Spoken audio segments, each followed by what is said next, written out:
সেমিফাইনালে হেসে দিল টাইগ্রেস বাঘিনীরা।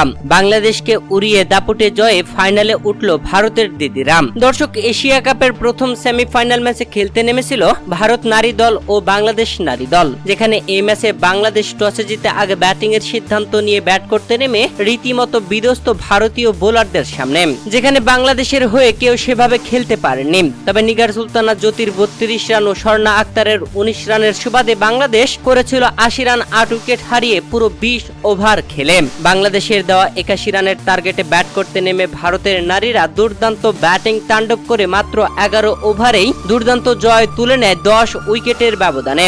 স্মৃতি মান্ধানা 55 রানের অপরাজিত ইনিংস ও শেফালি বার্মার 26 রানের অপরাজিত ইনিংসে দুর্দান্ত জয় তুলে নিয়ে বাংলাদেশকে হারিয়ে সেমিফাইনাল থেকে ফাইনালে উঠে গেল ভারত। দর্শক, গ্রুপ পর্বে বাংলাদেশ দুর্দান্ত খেললেও সেমিফাইনালে এসে যেন রীতিমতো হেসে দিল ভারতের দিদিদের কাছে।